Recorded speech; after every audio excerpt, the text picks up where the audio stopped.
Oh my god, my microphone wasn't working. I thought it was I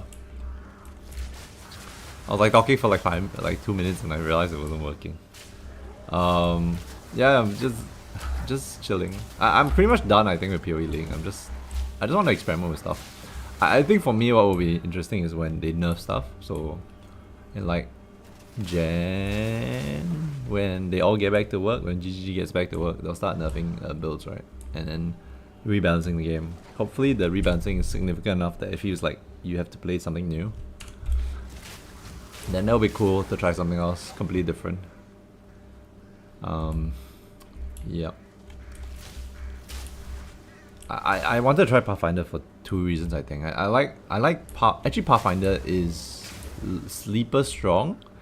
The poison's kind of meh actually, now that I think about it, but the why I think it's strong is going to be the flasking.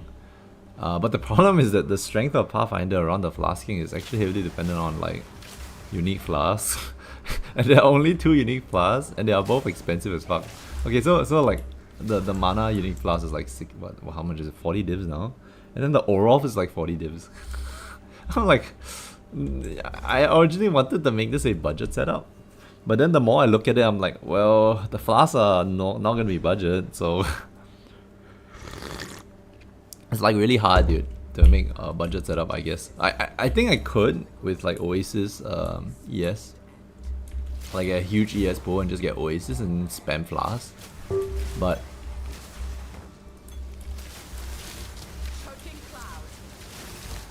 yeah, I know. I think the like Archmage should be actually pretty strong with this. Like even stronger than Stormweaver if I can like configure if I set up the mana flask correctly. Because I actually be able to spam the full recovery mana flask every like 3 times a second or something, but when I look at the numbers. So that means I get full mana 3 times a second, and if I can stack up to like 10k mana or 8k, 9k mana, it should be pretty insane damage. So my idea is to structure this around Mana Flare. So Mana Flare takes 20% of your base as your total current mana as spell damage. So if you have like 10k mana, it does like 2k base or something like that. So you have to go EB, MOM. Not sure if you have to go CI, but I think you have to go EB, MOM. And then you use not only your mana but the Orofs to protect your life. You use the Orof to protect your life, and then you use the... Oops, lazy, please don't kill me.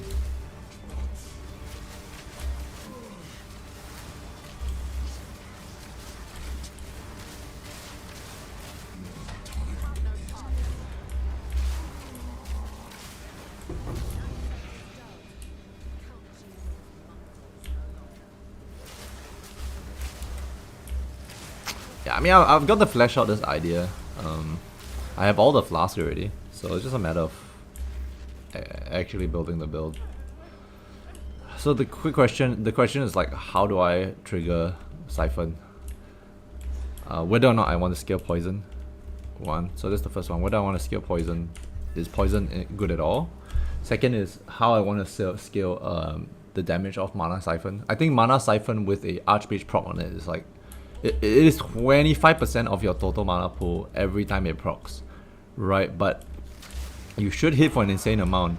The thing is that Poison kind of likes it, right? You hit a huge amount, and Poison is okay with that because what Poison wants is you do maybe like 6 hits over a course of 3 seconds or something. You don't want to hit like super high, so it's not like Spark Archmage where you just want to keep spamming.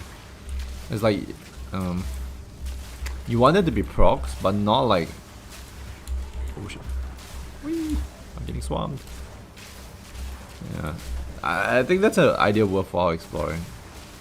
That's worthwhile to explore. Okay, so there's this thing also. Look at this chest here. Tell me if it... This is a 1x chest, okay. I bought it for 1x and then I just spam bow ops. So I had like 9 or 10 of them and bow up them and I got a 59%. So it says 59% chance for your flask to not consume charges. So that I think the max roll for this is 61, so it goes up to 61%, and then if you have about 30% on tree. So you can actually get up to 91% chance for your Flask to not consume charges, which means 90% of the time you're gonna press your Flask and you're gonna get it for free. So with Orovs, what it means is you're gonna spam it non-stop. You're just gonna press it and go like non-stop.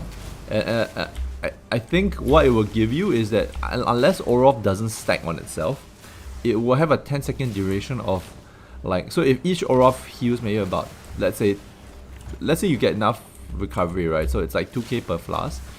And then each Orov will give you, so each Orov gives you like 2k over heal, right? Per press. And you can press like 20 times a second. Okay, you can press like 20 times a second sounds stupid, but let's say you can press like 10 times a second, right? You should have an overheal of 20k. That is what I think is possible. You can overshoot of 20k at all times, and then you should be able to fully recover your mana 20 times a second. So that's where Archmage comes in, right? If you can stack up like maybe, so I don't even need to stack life. I just need like a life pool so that I can put I can spam Orovs on it. So I can't go CI, so I have to go like EB Mom.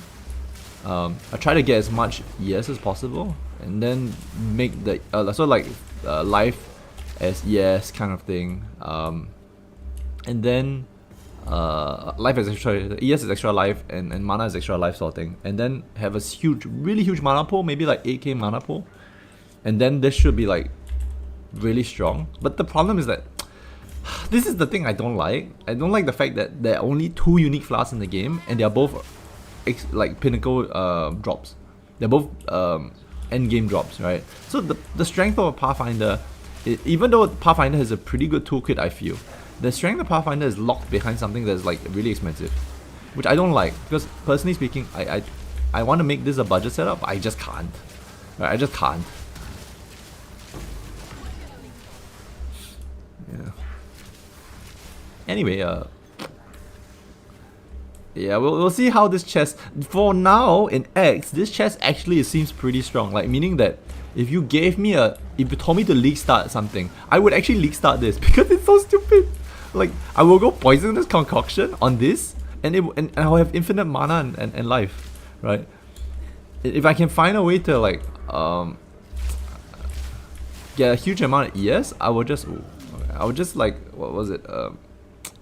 I would just run wait, I can't run Oasis. Hold up, I got some work.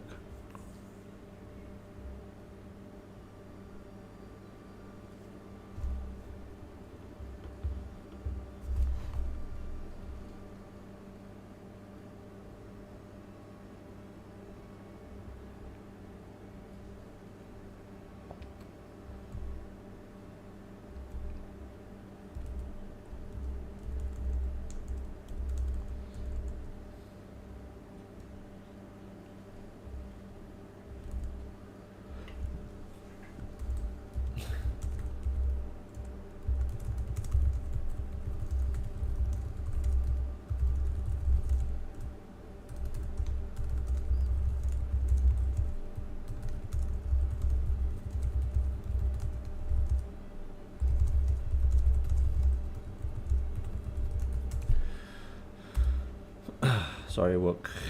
Let me. I can't send. Wow.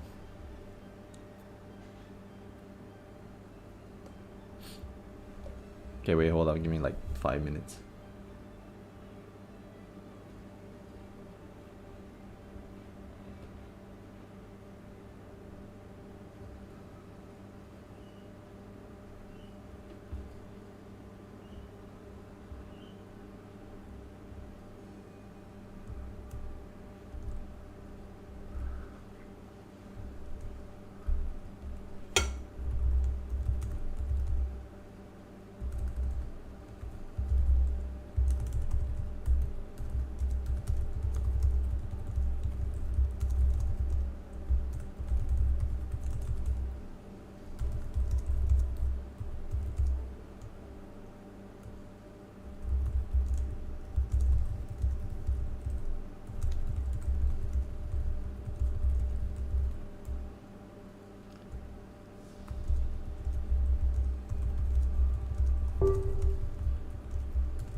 Okay, I'm back. Wait, hold up.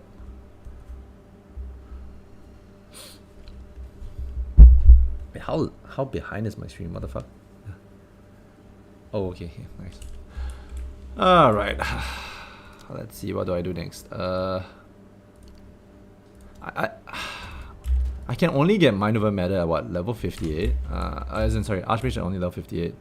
So I can't really stack mana before then. And I'm not sure if like Sparkle's gonna be strong. Yeah. Level 60 is when I get my Flask. So level 60 is when I get Orobs and the Melting Maelstrom. Melting Maelstrom may not make sense early because I don't have the Chaos Res for it, I think.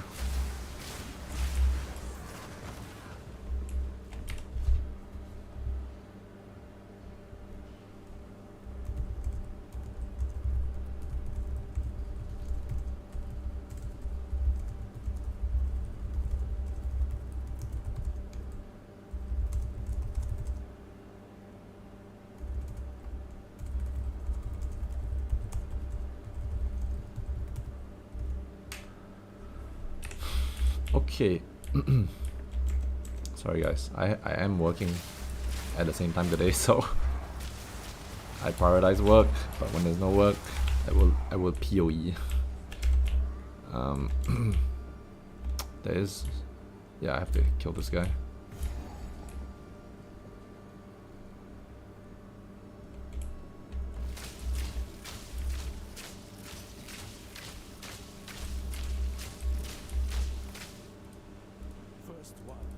Okay, wait, I have to read the thing for him to come out, really?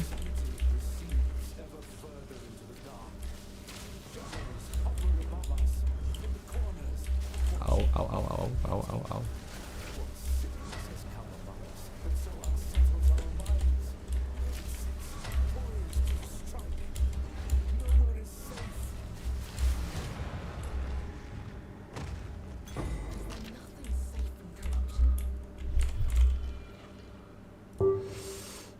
So my priorities are to get... How do I want to scale Spark is the question as well. I think it has to be one, right? If I'm going EB Mind Over Matter, I need a wand. I can't go like bows, and I can't do like Widow Hill scaling. Widow Hill scaling is pretty nice, but if I'm doing Mana Flare too. But Mana Flare doesn't scale off. So that's the thing. Mana Flare doesn't scale off damage. It scales off. It doesn't scale off level. Sorry, it scales off like your max mana pool. And so like you want something that can proc crit, and then you Mana Flare off that crit proc. So I think it's Eye of Winter. So you run Eye of Winter Archmage, I think, with Mana Flare. That sounds about right, isn't it?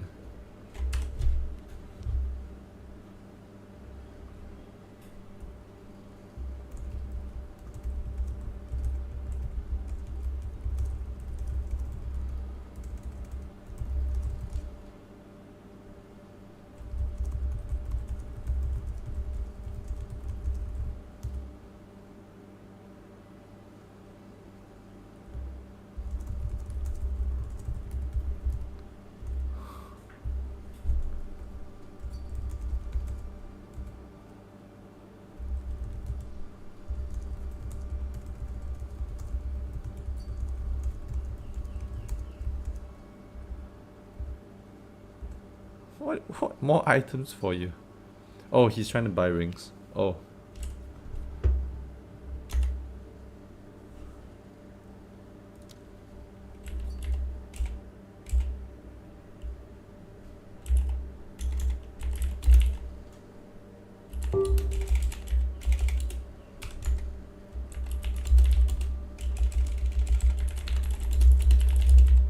Everything I have is listed. Everything I have is listed on trade site.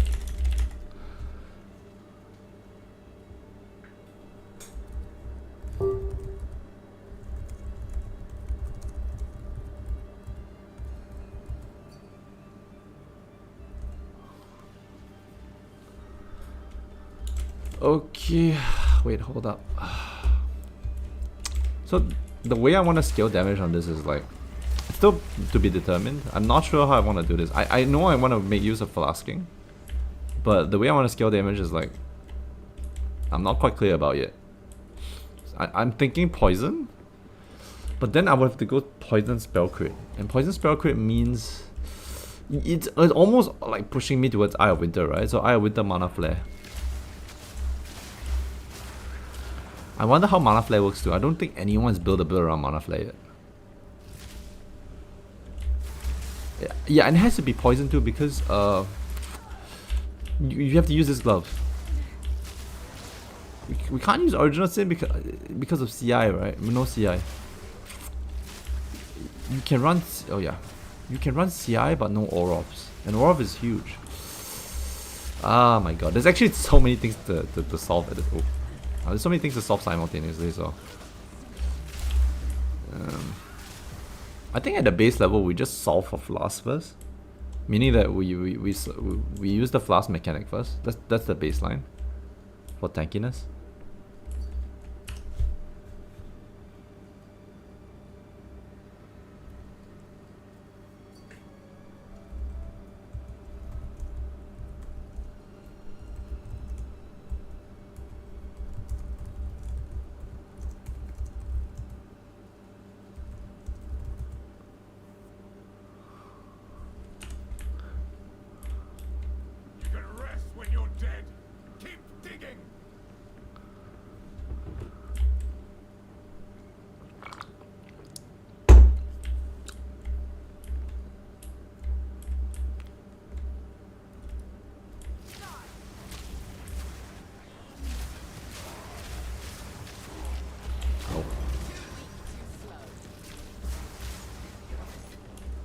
I mean, my resistances are so shit.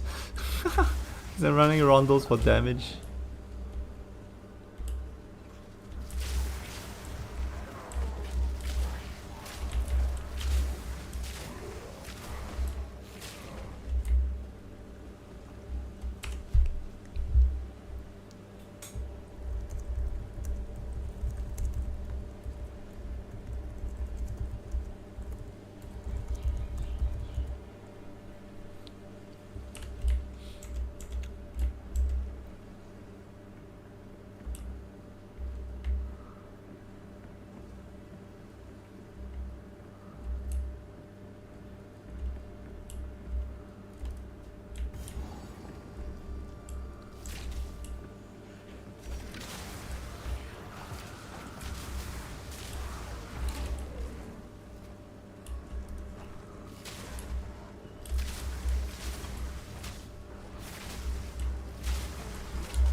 I don't think this is the next one. Wait, hold up.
Let me get some work done. What the hell?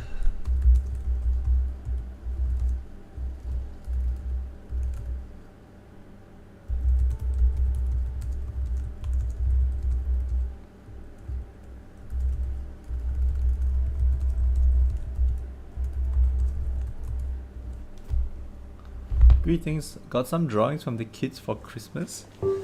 No, my kid's too young for drawings. She scribbles nonsense onto a paper with a pencil and a ruler. Usually, that's how it works.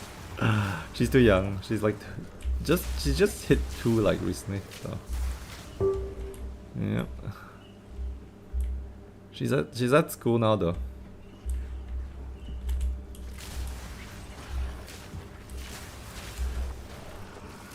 She has school on like weekdays.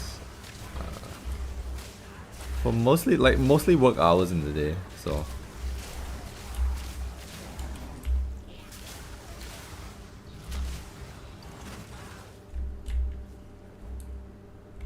Hold up. What is this? Oh. 40 divs, no way, dude. I think we go, yeah, we go top. She's 2, yeah. So I'm from Singapore, and we have schools for kids that age. It's called playgroup actually. Maybe it's a little different in where you're from, but most parents leave their kids with in school around this age group. Sometimes even younger actually.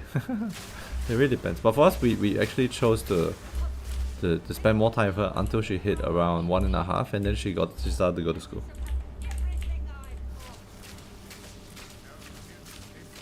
I'm probably gonna die, right? This is prepare the kick W's.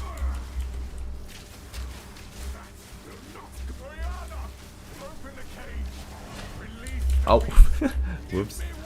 I just stood there. Ah, no, don't stop hitting. Come on, stop hitting me. Thank you. Oh, he's gonna turn now.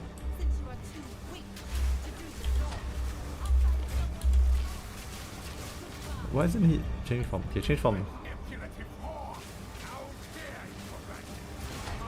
Oh. Can you change form? Okay, thank you.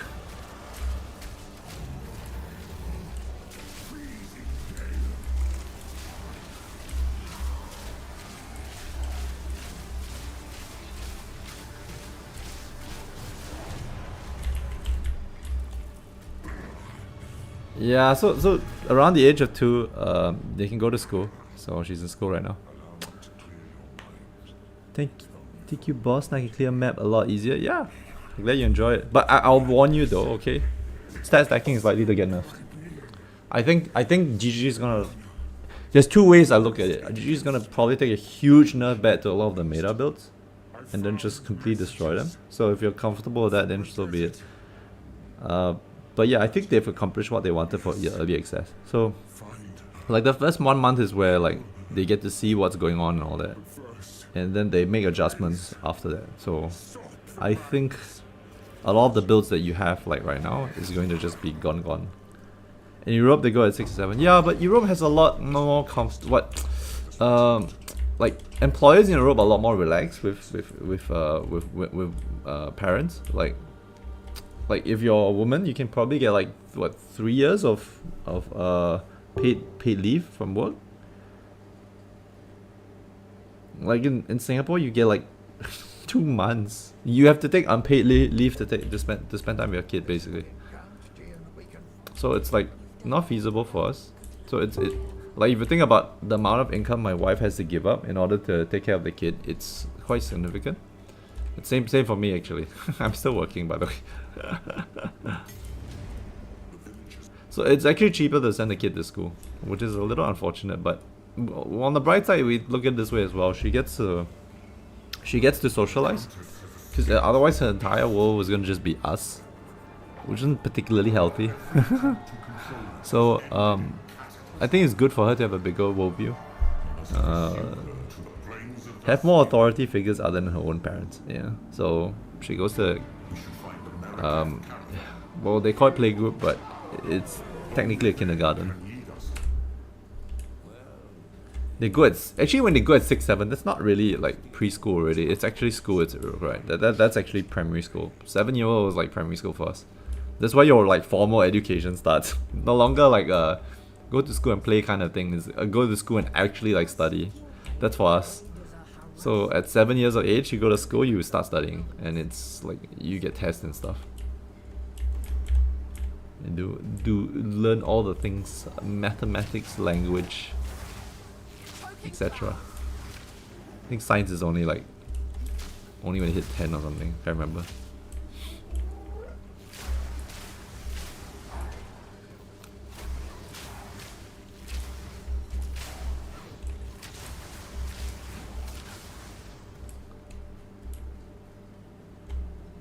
Oh man, I can't wait to hit 60. It's like a utter slog trying to get there. The X are so annoying. I mean, like, okay, the X are so fun. Let's just put it that way. This is what the game's meant to be like.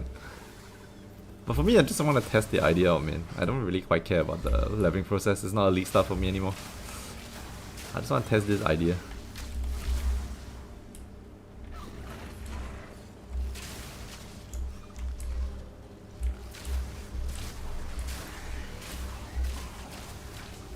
You guys, I want to show you something, okay?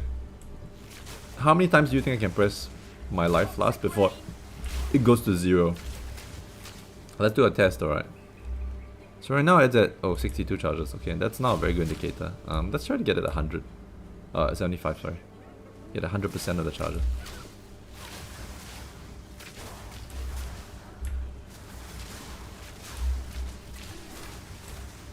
Okay, now it's 75. Alright, let's just stand here. What's up, dude?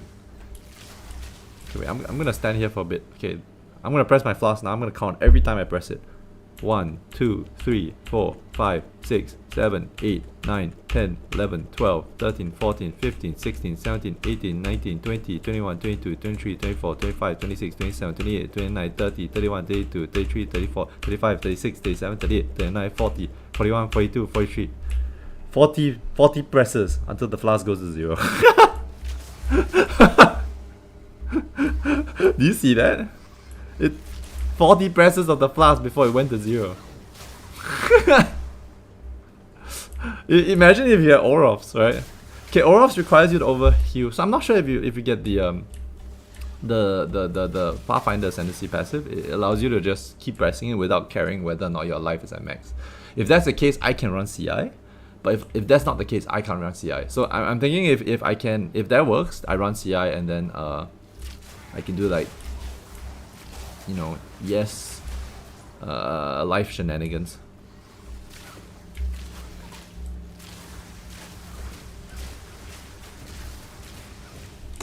Merry Xmas, how are you? Thanks for the video. Yeah, sure.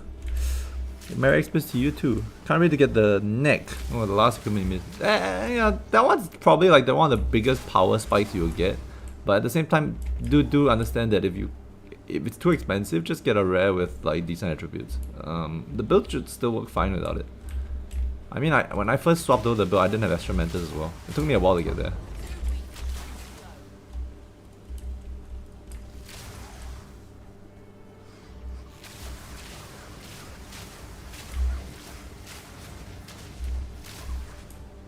It took me a while to get there.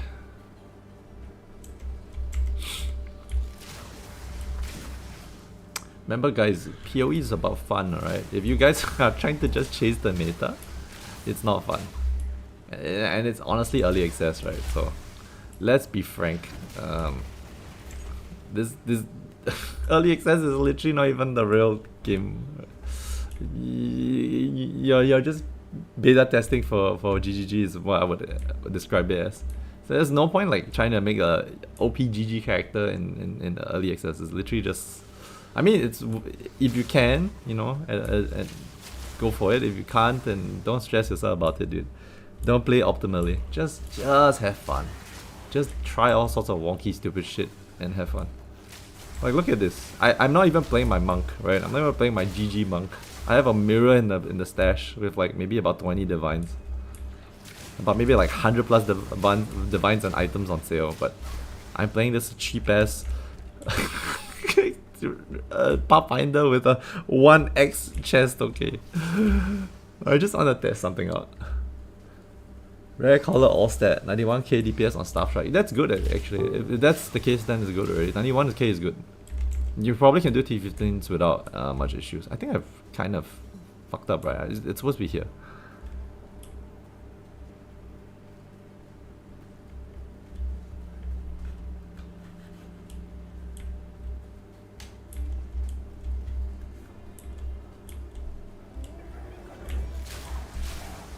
Hey, guys, don't laugh if I die. Because I have literally no resistances. My lightning is minus 41. Any mob with decent lightning damage is gonna fart on me and I'm gonna die. The only thing that's really helping me push like X is one, pretty insane damage, and then I have like infinite Flask or something.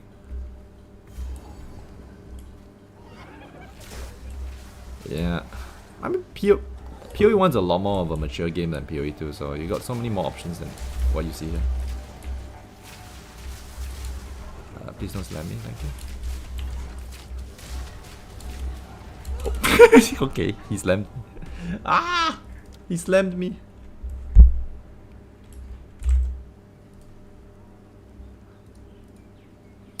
I think I should stop like trying to look for 300% Widow Hill. At this point, I think Widow Hill doesn't make much sense for me.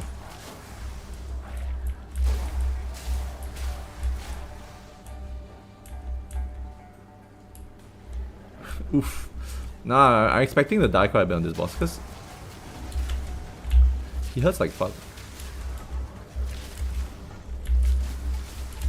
Oh my god. Oh my god.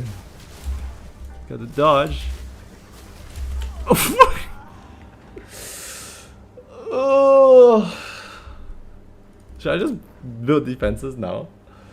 Or should I just try to outplay him? I'm just gonna zerg him. I don't care, I'm gonna zerg him.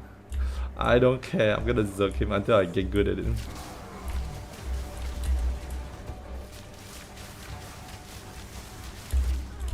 Whoa, whoa, whoa, whoa. No! I'm gonna zerg him. I don't care. I'm gonna zerg him. Fuck. Oh, a single level. Maybe now I'll be strong enough. You know, I'm just going stats. Fuck.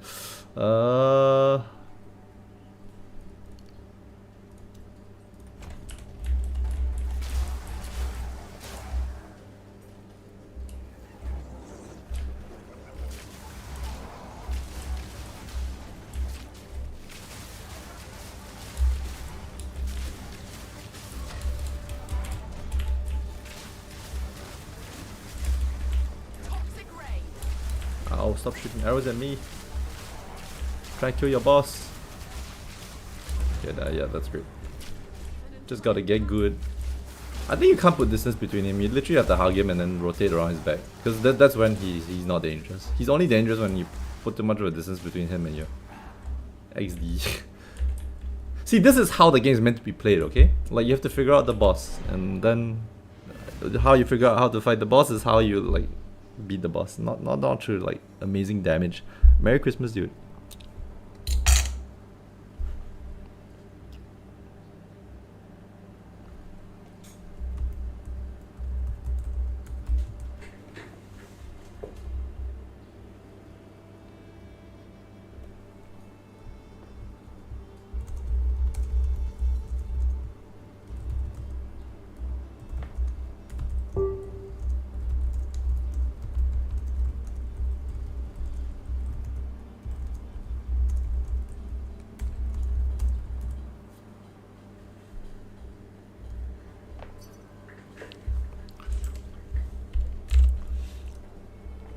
So my objective here with this new build is to test for how effective Flasks are on Pathfinder, and then to figure out if the Flask effectiveness is actually a very strong defensive and offensive layer.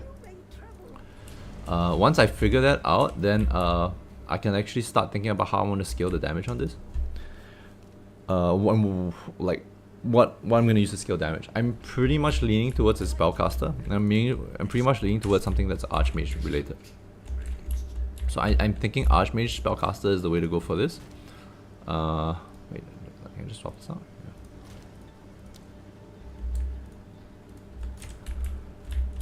Yeah. Is that I put guild stash?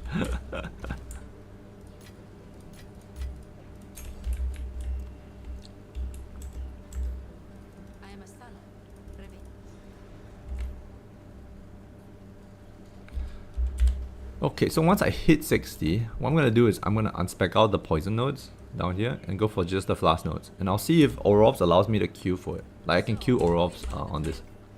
Not really queue Orovs, I can spam Orovs, right? That's That's the way I would describe it. If I can spam orals on this build, I can get like an insane amount of overheal. So it's a matter of, or not overheal, overshield buffer. And then it's a matter of like, you become like really tanky for no reason.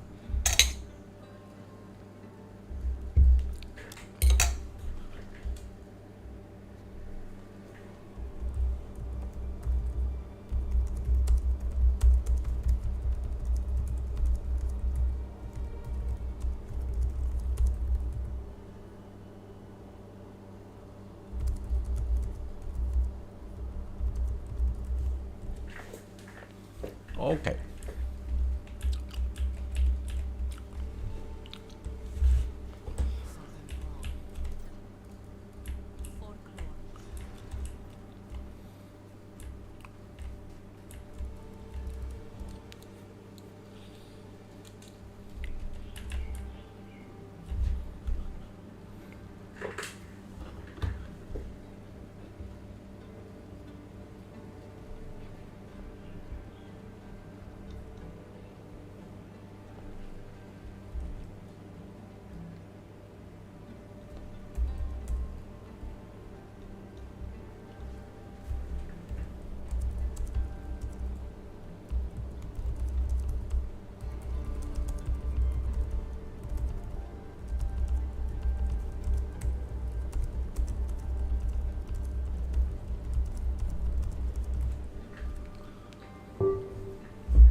Wait, I'm ready there.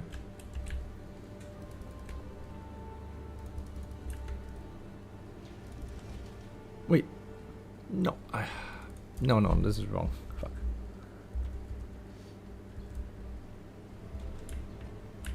I need to go to the mines. Is it here? Yes, quarry. Sorry.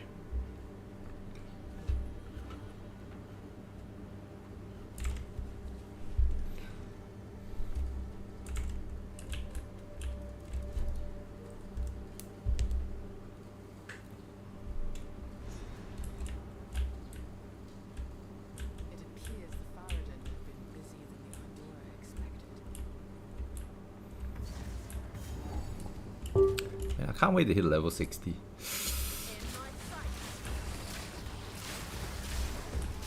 That's when I can actually test stuff. Ouch. Don't kill me, don't kill me, don't kill me.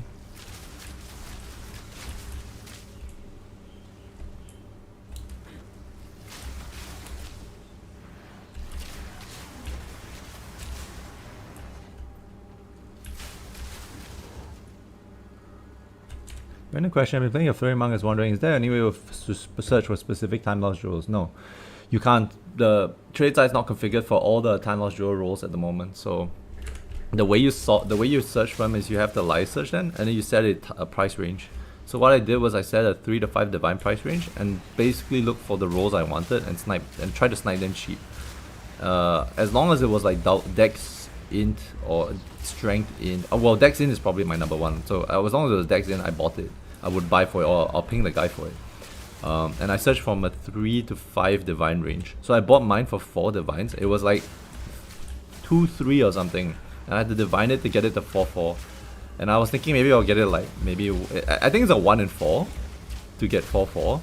But I took like 8 divines. So I was a bit unlucky there. So in total it was like 12 divines. You could probably buy one for 12 outright. But I'm just saying that's what I did.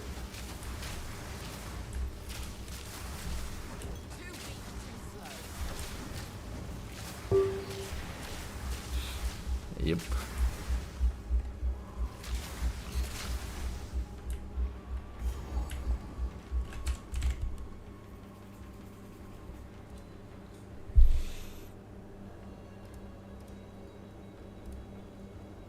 Oh yeah, I need to get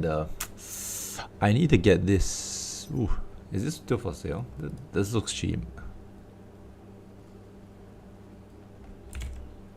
I think he probably sold it. Even though it's corrupted. I just want a cheap one. Can I say this question? Or just type in multiple sentences, bro. Iron Reflexes one I sniped too. I snipe a lot of my stuff cheap because let's just face it, right? If you know how, if you're scaling this, you're the first one scaling this, you get everything cheap because no one's looking for them. The moment you make a, let's say if I scale something, right, I find out how to scale something and then I make a guide around it and I publish it. You guys are functioning on secondhand information, meaning that everyone who has read it before you has already looked for those items. Yeah. That's the thing. For Iron Reflexes, same thing. You can only look for the jewels and then pray there is a cheap version of it online. I would suggest actually not going for the Iron Reflexes. It's just too expensive. Yeah. Like just avoid Iron Reflexes altogether. You can that's jewels are what I call very late game optimization. It's only when you're like you've already pushed it to like an insane DPS, and then like if you already let's put it this way: if you've already spent 400 divines on that build, and you're running out ideas on how to optimize, then jewels are the next frontier for optimization. Wait, what the fuck? It's here. What am I doing?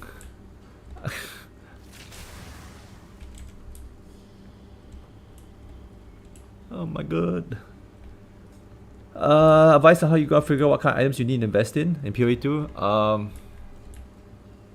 This is the thing, okay? I want you to understand, like, POE, like it's like okay, it's like the real life economy, right?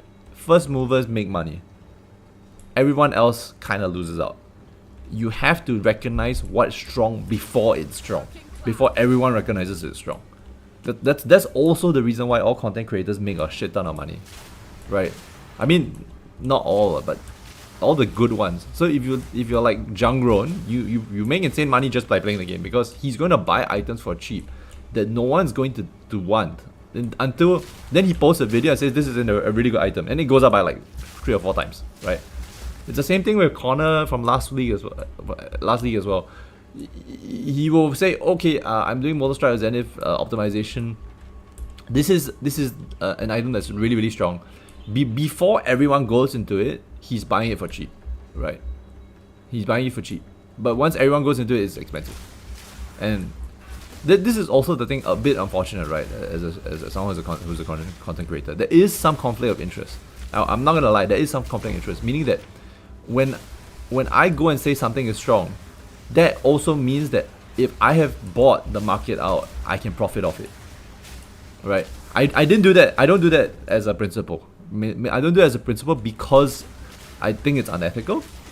But I'll be honest and say that when I was playing Diablo 3, when I was in college, which was like, well, when I was like, what, 20 something? When I was much younger, I used to do that, right? And because at that point in time in Diablo 3, you made a fuck ton of money doing that, right? What was it? With Diablo 3 at auction house, right?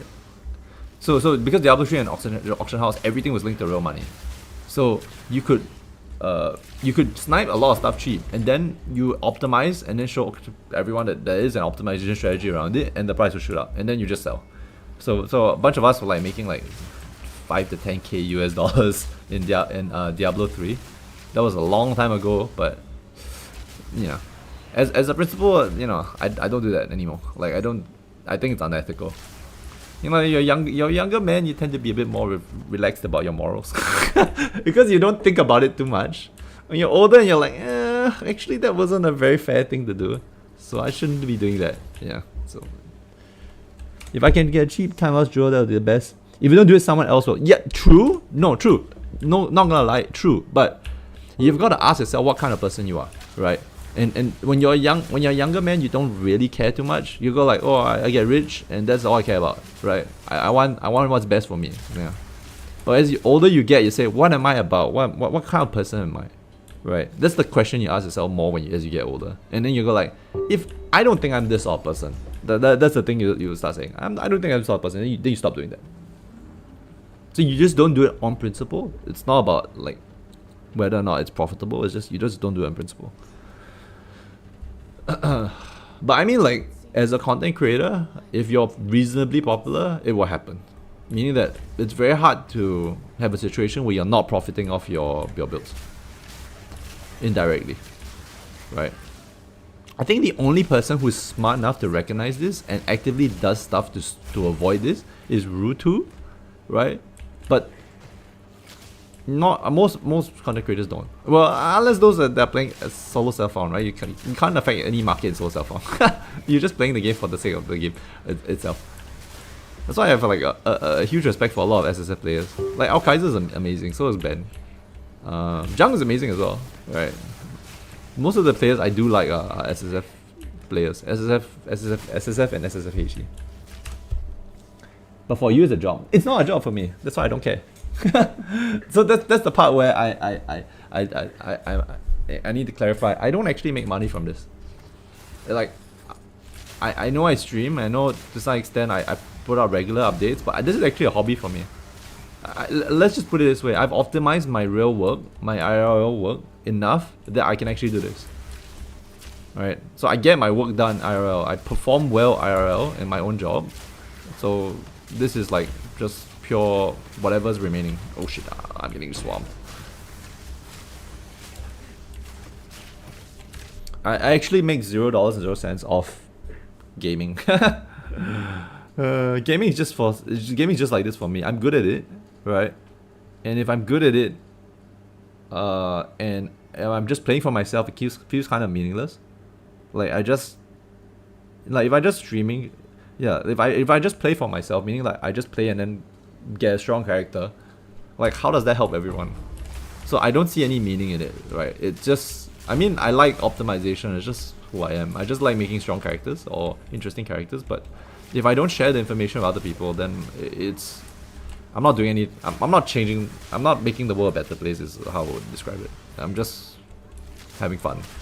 So that's why I put guides out. I put guides out not really for myself, but at the same time, I also don't put guides out because I'm catering to an audience, right? So that's a part. I'm not doing this for profit, so I don't have to like bend over for my viewers. It's the way I would describe it. I don't have to bend over for my viewers. This is who I am, right?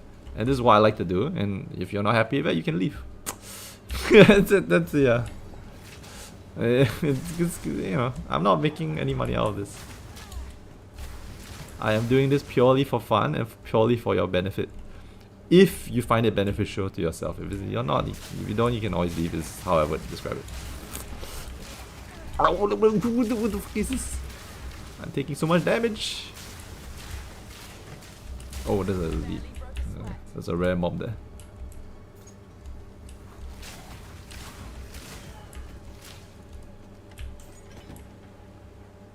Is this a chill stream where we blast? Garchomp, dude. This is oh, there's actually a lot of chat. Holy shit, I need to read all of them. It's just me trying out some new ideas. I'm not actually playing my stat stacker. My stat stacker is still there. I never. I'll be honest. I have gotten a few offers in dollar terms for my build, and I've told all of them no. But it's not the first time. There are a bunch of POE1 leagues I've made like very meta shit. I've gotten the same thing. Like people offer like money for your builds. And I've always said like no. My builds will go to standard. That's what I always say. It goes to the graveyard of builds. You will look at my POE1 character profile. You go look at all my characters. All of them still have items on them. I never sell my stuff. It's just like, what for? You know the amount of money, like, okay, think about it this way. If I were to sell my character and you gave me like, what, $4,000 for it? It's nothing. It's nothing. It is nothing, bro. Literally nothing. I'd rather keep the character there. You can make $4,000 a day trading, FYI. And it's something I could do if I really wanted to. It's just I don't see any point in making more money in real life as well. I just want to have fun. They want to buy your gear? Yeah. Yeah, they want to buy the full set of your gear. Like they'll ping you and just say like, how much should I, like, how much do you want me to PayPal you for your account? That's what they'll say. Over like Discord or something. I'll get some random Discord messages and I'll like, well, are these guys asking for help with their build or what? And they'll just say, I offer you X dollar for your account or your character. Like they'll just all the gear that's on your character. It's a very common thing, although it's not something I think is great. But it's unavoidable, right? It happens all the time in every video game. Like there will be people who just can't afford the time to play the game and just want an easy build, and there are people who have spent a lot of time playing the game and they need the money for some reason, and they you know, there's a transfer of value from person A to person B. Yeah. I mean, just call it for what it is. It's just how it is. Like I don't approve of it. I think games should be enjoyed for what they are. Play the game for what it is, man. It's not a job. Have you ever played a video game and you like start to think about like how terrible it is? You start to dread playing the game. You're treating it like a job. Just stop playing and play something else more fun, or actually go and have a job and make money off that job. Yeah. Send them a build link. No, I don't. I'm like, see, the thing is, you notice my buildings are also very sparse. I don't like go into super detail, and the reason why I don't go into super detail is I want you guys to think for yourself what is strong, and figure out, like, solve problems yourself. Right? That helps you as a person.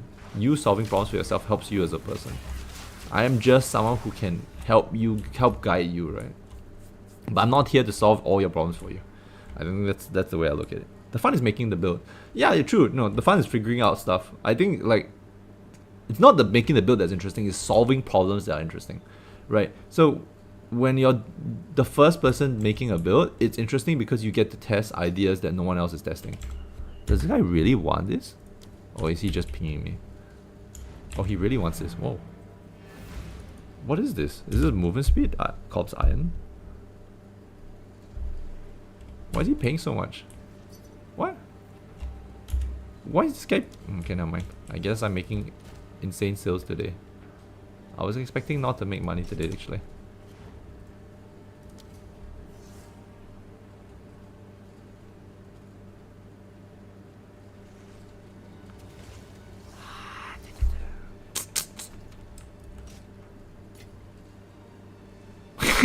What? That's a lot, my friend. You're overpaying. What a rich guy, though.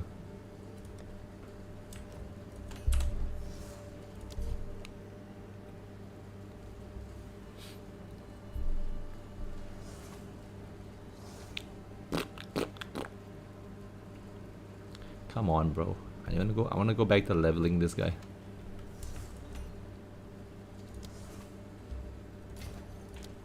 Okay. I'm off to get a bit. Have a good stream. Yes, good night, dude. Have a good rest.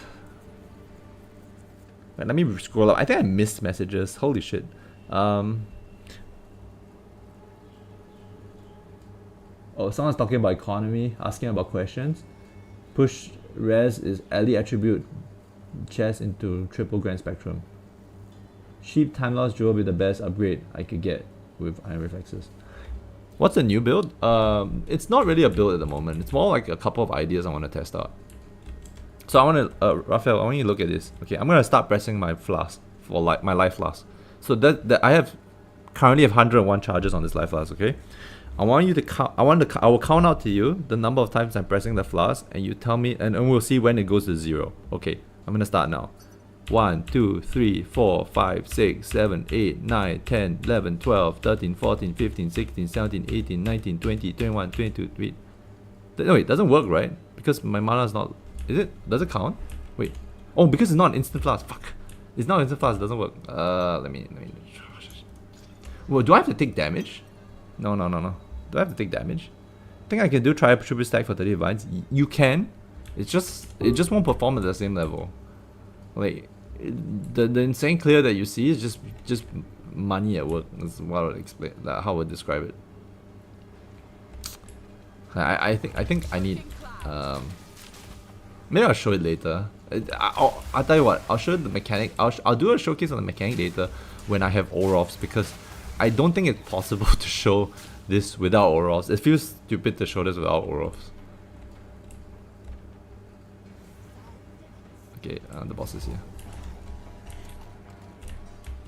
I'm gonna get one shot, am I?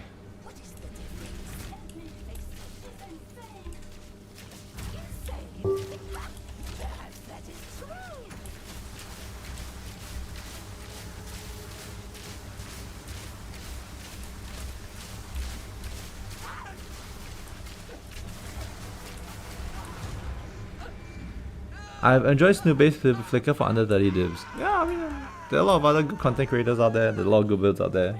Just pick the build you like the most, you know? Pick the build that gives you the most joy. That's what I would say. Whatever build that makes you have fun, you know, play that build. Don't chase the meta, man. Just play whatever you have fun with. Like, look at me. I'm not even playing my... Wait, what? This is 50? But we'll see if he sells. Oh, he's selling. Okay. 50 seems pretty cheap. Shit, do I really want to go Widow Hill setup? God damn it.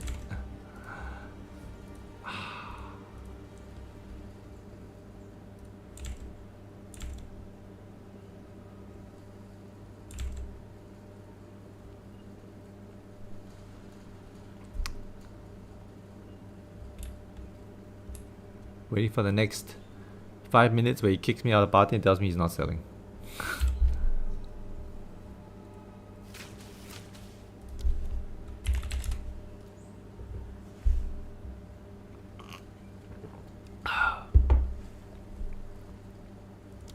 I'm pretty sure he's actually price checking now. He's going like, I don't think it's worth that cheap, bro. I don't think it's worth that cheap. God damn it. I knew it. Fuck. If your favorite build needs an Extra Mantis, find another build. Or afford the Extra Mantis. It really depends on how you look at it, yeah. I actually don't... I'll be honest to all of you here, okay? I hate stat stackers. I think stat stackers are the worst kind of builds you can make in PoE. It's the most brain dead build that you can ever make in PoE. I don't want to explain. I don't want to like go into details, but I have to. So the reason why stat stackers are the worst fucking possible build you can make in PoE is because it's so brain dead. All you do is go like, I need to make number go bigger and my build is better. That's not building. That's literally just I have a bigger wallet, right? I have big wallet, right? I have a big currency generation, right? That's all stat stackers are. I've hated stat stackers since PoE1.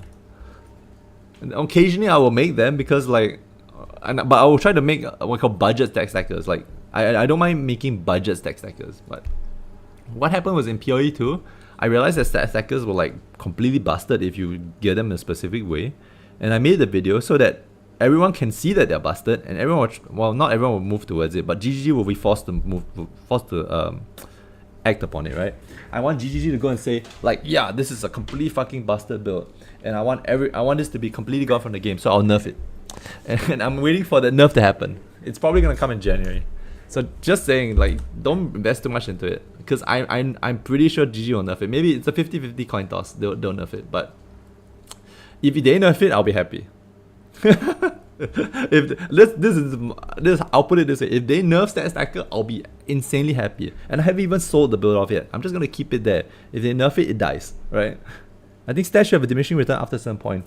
Here's the thing: it's not about the diminishing returns of stat that make it really strong. It's the fact that there is no downside on all the bonuses that give you stat stacking, right?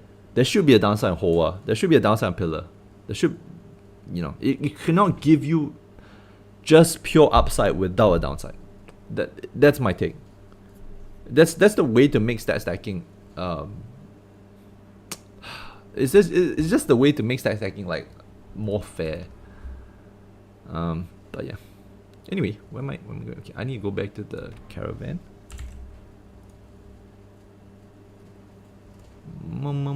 What's my next step?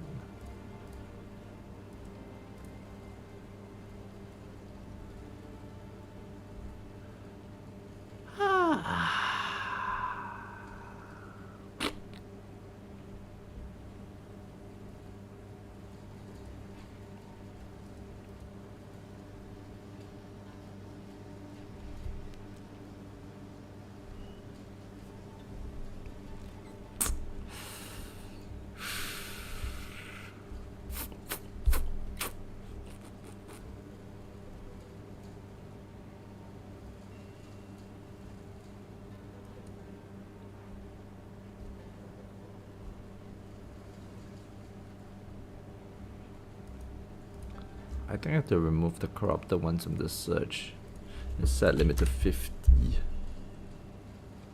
Oh wait.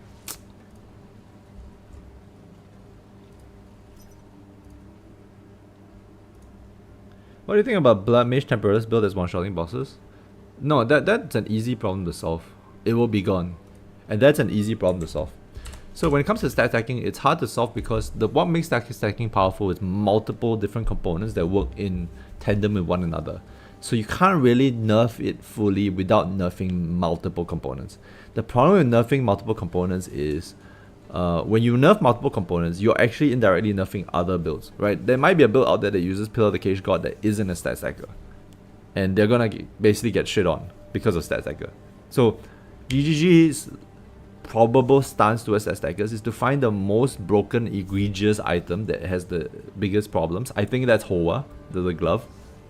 And they're gonna basically cut the bonuses by half. That means the flat damage you get there is gonna cut by half, or the in required for that it's gonna go up by half, by two times. Temporalis, what's broken about it is an infinite loop of your lightning proccing itself, which is something that should never happen, right? You cannot have something proccing itself. So that like what's happening here is Choir of the Storm. Let me show you. Where's my Choir of the Storm? You need 100% crit for it to be perfect, to perfectly loop. But what Choir of the Storm is doing is that Choir of the Storm's lightning bolt is critting, and then the crit is proccing another crit, right? So it critting is proccing itself, and that's the reason why it's broken. So it's very simple to fix that build. You just break the loop, which is to make sure that this lightning bolt cannot proc itself, right? Choir of the Storm is the problem here, not Temporalis. So when they nerf this, they just nerf Choir of the Storm, right? They'll just set an ICD on this that cannot be bypassed by Temporalis. Let's say maybe about 0.5 seconds or something, and the damage just drops. It will go to nothing. Like you can only proc it twice per you only can proc it twice a second, right? Then it'll be enough. Or yeah, they just make it not proc itself. That's the way I would look at I look at it. So that build is actually not amazing. It's just relying on a very broken loop that shouldn't exist in the game. Yeah. I'm pretty sure Jung knows this. Jung always builds around this. He finds a specific broken loop and then he builds around that specific broken loop. So that's the broken loop that GG will break. GG will just break the loop and the build will die, right? Because it's the whole build functions on that one loop.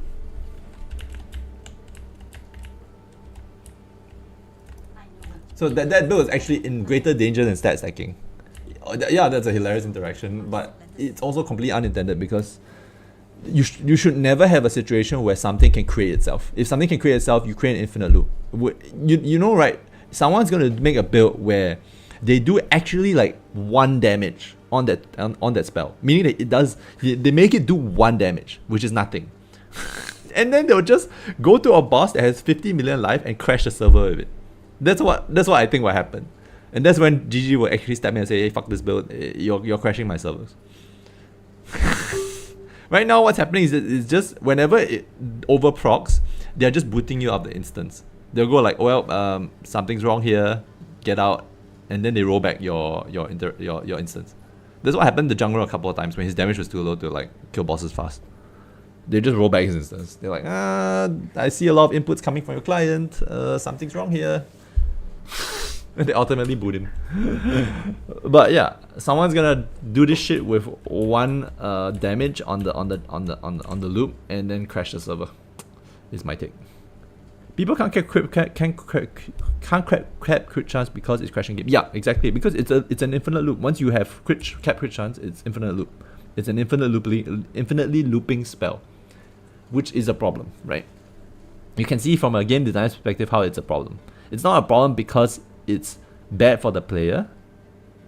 Yeah, it's not a problem because it's bad for the for build diversity. It's just bad for the servers. If it's bad for the servers, they'll get rid of it. It will not live. So that build is in danger. That's also the reason why I sold my Temporalis off. I looked at it and I was like, I really want to make a Temporalis build, but right now it's overpriced because everyone's buying it because of junk, and I know this interaction is not going to stay because it just violates everything. So I sold it. I sold it for 1 mirror. I bought that Temporalis literally 3 days before Jung made that video because I was like, I really want to make this. It feels great. What's a Nerf? I can't read. My name is Uwe Jäger, but I'm actually not German, so I can't read German. Just letting you know. You might have to type that in English. Anyway, yeah. So I looked at I looked at Jung's video and I was like, why Nerf? Lightning Ranger is stronger or is Poison stronger? No, I'm talking about we were talking about Blood Mage looping. Blood Mage looping on the Temporalis. How did I find it? No, I bought it. So I like, okay, so this is a thing that you'll notice about me. Something I did in Ruthless as well. I'm a hoarder. Okay, I'm a hoarder. I'm like a dragon. I like collecting things I find that are interesting. So any currency I get that's excess, I never put it in like, I'd never leave it as a raw currency. I always like buying things. So I'll go to the market, I look for interesting things that I find cool, and I'll just buy them. And there are a lot of stuff I bought, like you would think that why am I wasting my money? But I just find it cool to buy interesting stuff. So I have like if you go to my unique tab, some of my uniques are like pretty cool. So where's my bow? See, you see this Quill Rain? 20%. It has 31% less attack damage, but 122% increased attack speed. It has 2.78. Are you from Singapore? Yep. It has 2.78 attacks per second, and it has less of the penalty. So normally the penalty is 40% less damage. This is 31% less. I was thinking of like testing this out for like some prop build, you know, or maybe a tag build. But I never really like. I bought it, but I haven't really found a way to utilize it efficiently. So I didn't put it in a build, right? So I do stuff like that. I'll just buy stuff that I find cool. Like I think I have a Cloak of Flame with a corruption for 49% fizz taken as fire. Yeah. So I like most people be like, why are you wasting divines on stuff like this? I mean, just like what I like to do. You know? Buy interesting stuff. I want to buy interesting stuff and just test. Yeah, but right now I'm testing this. This is the thing. I wanted to buy this from some other players. Do build challenge. I am doing a build challenge. I'm doing a build challenge right now. Not a budget build, but it is a Pathfinder, right? Who's playing Pathfinder? Tell me. Other than all the Rue 2 Poison Concoction boys, no one else is playing Pathfinder. So I am trying to make Pathfinder. I'm trying to find ways to make Pathfinder interesting. Anyway, yeah, this chest over here. I used to date a Singaporean girl. How was she? Was she terrible? Like, did she try to control your life? You missed that woman? Okay, maybe she was great. With what item? Okay, I'll explain to you now. So, but I can't show the interaction yet because I'm not level 60. So you know what Orof's Flask is? Let me go find my Orofs. Where's my Orofs? Did I put my Orofs with my... Fuck, did I put it in my monk? I put it in my monk, did I? No, she was awesome? Okay. I mean, it really depends, like, which age group you got. But I find that Singaporean women in general are more controlling over you than other women in general. But, you know, in a good way and a bad way. Stop. Okay, they also repressed, right? But yeah, wait, hold up, let me get... Where is my flask? Did I just lose my flask? Where's my Orofs? Where did I put my Orofs? Is it on my PF page? Oh yeah, it's here. Fuck. Alright. Yeah, the unit flask. Hold on, let me go back to my... Okay, wait, I gotta restart. The game something does this where you like change characters and it just hangs. I'll show you the interaction. You when you look at the interaction, you tell me what you think, because it sounds pretty stupid. Super religious too. Yep, sounds about right. Where are you from, by the way, Sephard?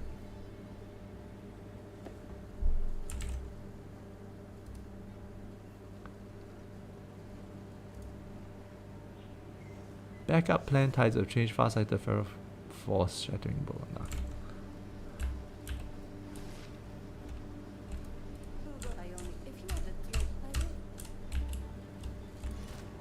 Okay, I'm gonna show you the interaction now, alright? Mr. Thien Nguyen. You're from America? Are you a white guy? Did you have white guy fever? Okay, wait, hold on. Okay, Mr. Nguyen, I wanna go back to Singapore. Yeah. Singapore's like stat stacking build, you know, really expensive.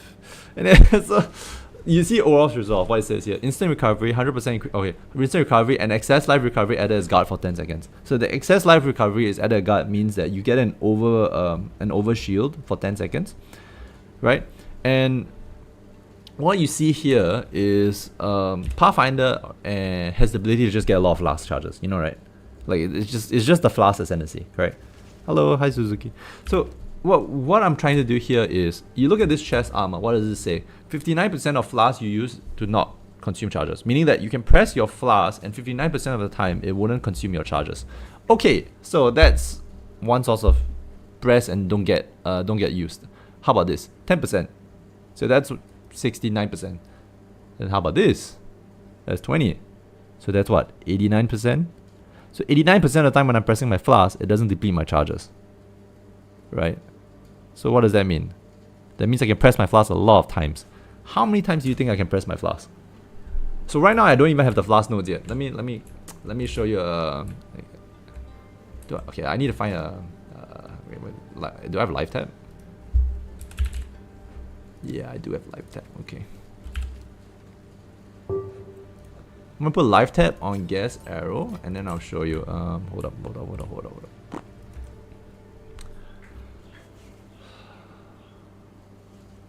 What's going to Trader's Passage now? What am I supposed to do now? Use a desert map to travel to Trader's Passage. Oh, okay. I'll do that first. How fast can you click per second? Well, they have the same roll on POE2 or these chances roll separately? I think they are additive with one another. Additive meaning that it's a straight 89%. It's not independently rolled. Yeah, I have both unique Flasks. That's what I plan to do. Anyway, I'm gonna show you exactly what it is. Okay. So I'm using life now. Okay. So I can use my Flask. I want you to count. I'll count out to you. Right. Look at my Flask charges. I have 101. I'm gonna count out to you how many times I'm gonna press this Flask, and then we'll stop when it goes to 0. Okay. God provides how much shield. It's like up to X damage. It's just an overshield based on how much overheal is doing. Okay. Let's start now. All right. 1, 2, 3, 4, 5, 6, 7, 8, 9, 10, 11, 12, 13, 14, 15, 16, 17, 18, 19, 20, 21, 22, 23, 24, 25, 26, 27, 28, 29, 30, 31, 32, 33, 34, 35, 36, 37, 38, 39, 40, 41, 42, 43, 44, 45, 46, 47, 48, 49, 50, 51, 52, 53, 54, 55, 56, 57, 58, 59, 60, 61, 62, 63, 64, 65, 66, 67, 68, 69. 69 presses before the Flask went to 0. 69 presses before the Flask went to 0, brother. And what do you think it will do for this? What do you think it will do for this? It means if I can press this a lot of times, it will not run, my Flask will not run out, and I will get an insane overshield.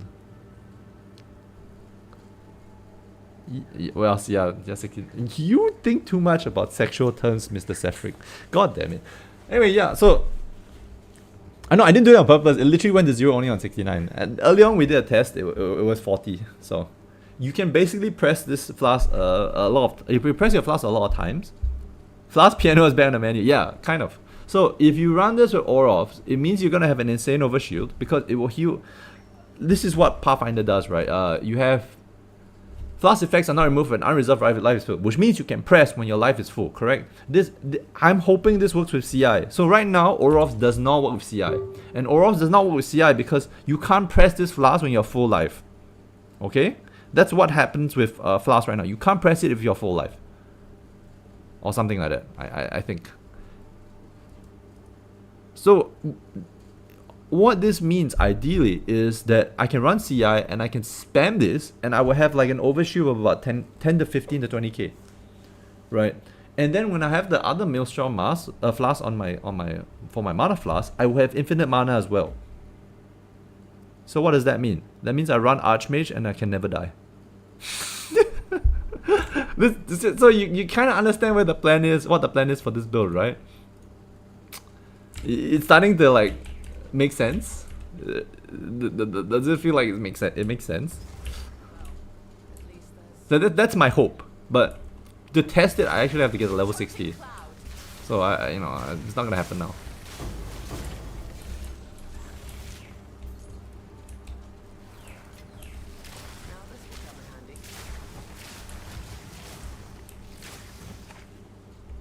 I think unfortunately that yes, I honestly don't want to piano it. I probably have to set up my mouse multi-key macro some shit on my mouse. Unfortunately, I don't know. They say it's not against TOS, but you know, everyone does it. Yeah, I need to press 1 and 2 20 times a minute. No, 20 times. Okay, I need to press 1 and 2 maybe 3 times a second. Is why I look. That's what I think. Right, and so I just need to set up a Flask macro on my mouse. Okay, so it's my mouse macro. Okay, that's doing it. Like when I okay, let's not call it a mouse macro. Let's call it a multi-key bind. While I'm pressing gas arrow, I also press my Flask. Press my Flask. That's what I think I have to do, right? And that would mean or spark or whatever it is that's there.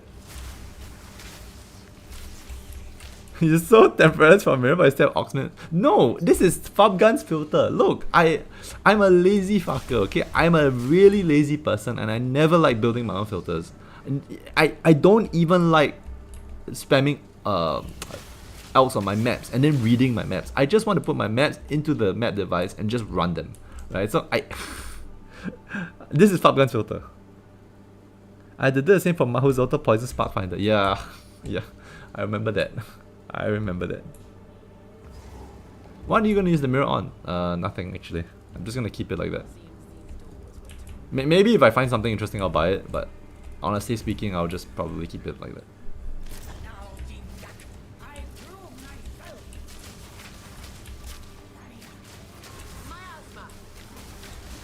My asthma. Oh.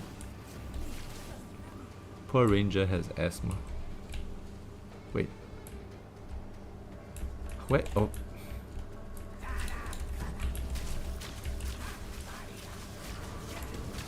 Ow, stop killing me. Please just stand there and die.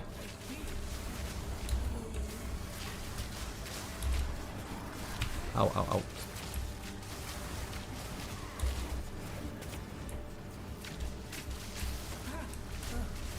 Okay, now you can stand there and die. But you still have build messaging from one exalt actors for me. Those are ultimatum stuff. So these are like all these Jin Baryas and unscroll ultimatums. And what I do is I still make money off them. Okay, so what I put them in a one exalt tab, and whenever I get message for them, I ask people to buy in bulk. What do you think is the fastest competing campaign? I think Deadeye Gas Arrow is probably the fastest at competing campaign. Yeah, well, pillar requires items. You mean from a league start perspective, or like from you putting like twinking your character? If you're talking about twinking your character, yeah, sure. Pillar is probably the fastest. How do you? I don't know. You gotta be a very curious and inquisitive individual, and one that just tried different things. You also have to get like, you also have to be bored with like how most people think about the game. I think if you're bored with how most people think about the game, you come up with your own solutions.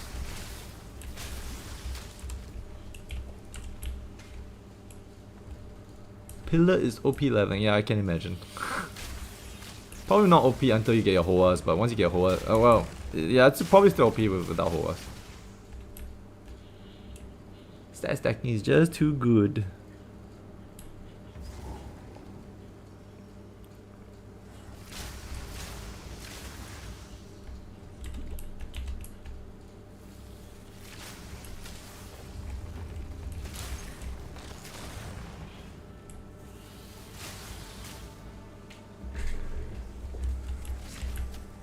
Oh, stop hitting me.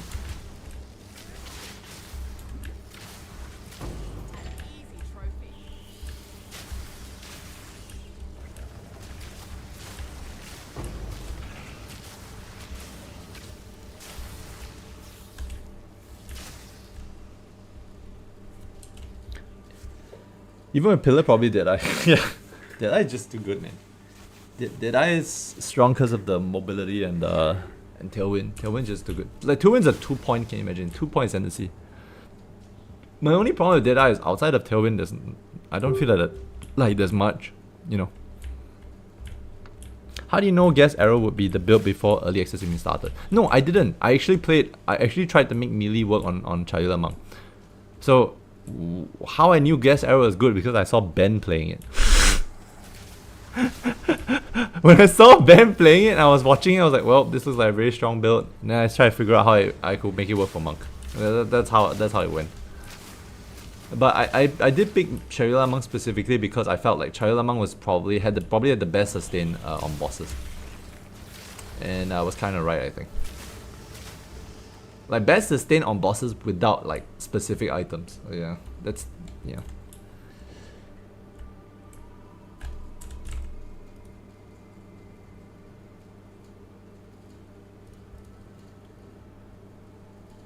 Uh, 48. Actually, that's not too bad. I'll just buy this, whatever. Yeah, there's no such thing as independent ideas in PoE, okay? I know that some people feel like there needs to be independent ideas, meaning that you can only consider it your build if you came up with everything. I think that's nonsense. Like, I think everyone's going to take ideas from everyone else and just... Ben is lighty, darky, you know? I'm in his hideout.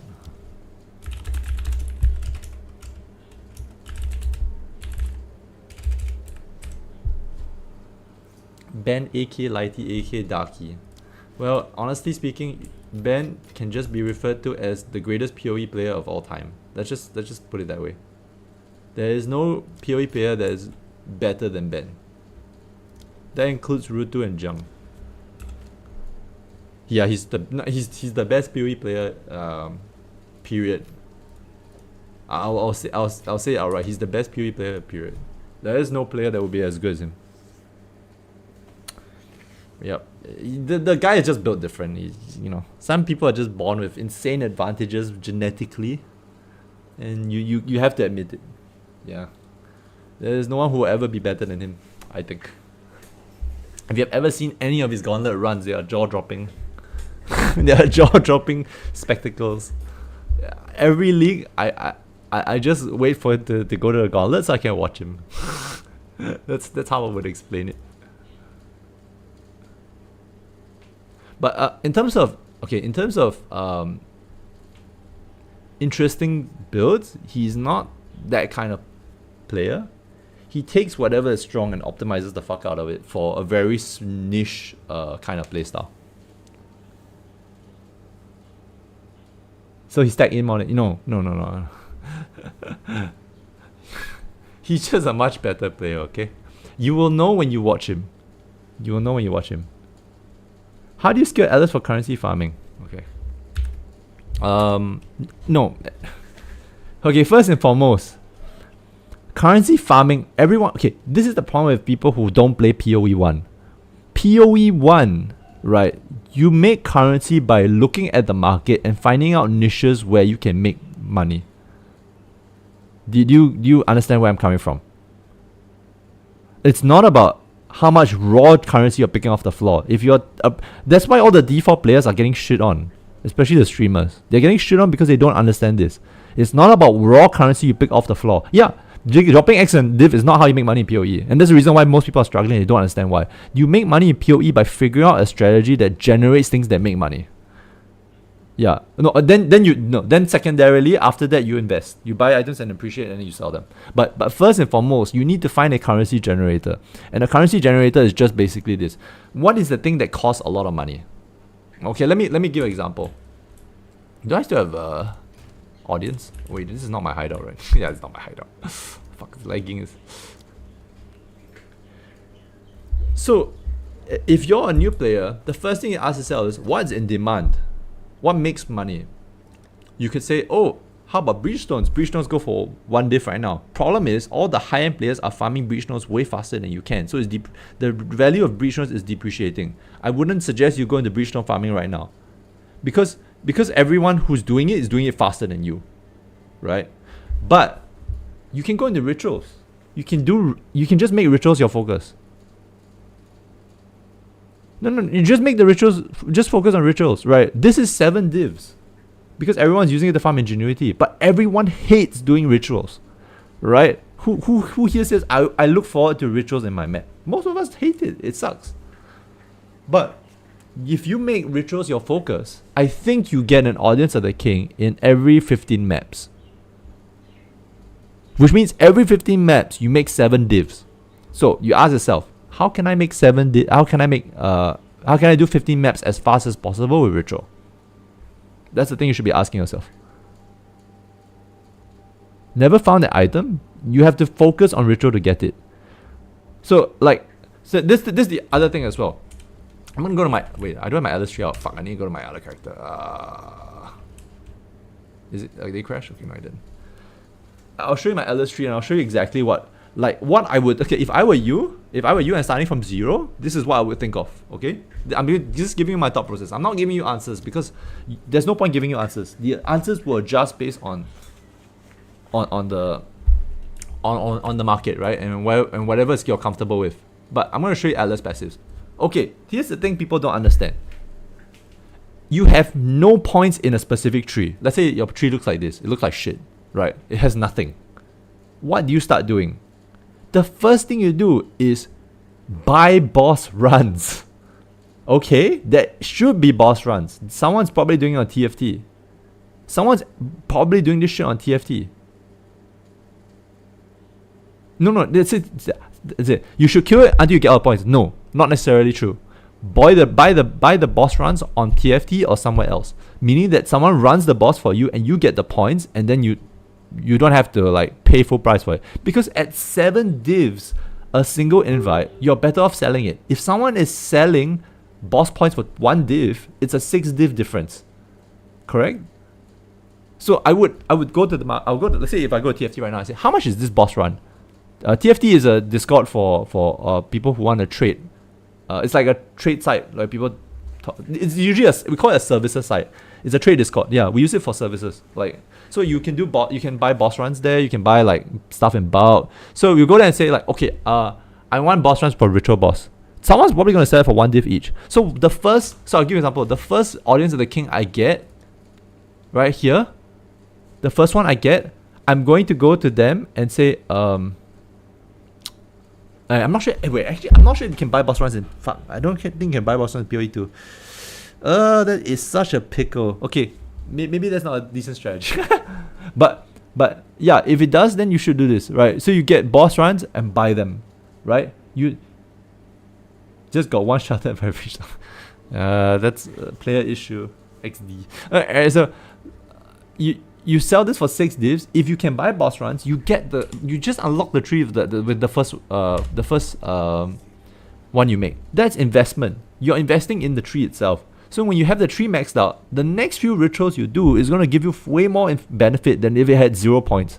And you just spam rituals, and then you keep farming these invites, and you keep selling them on this. You go to Elva, you just look up.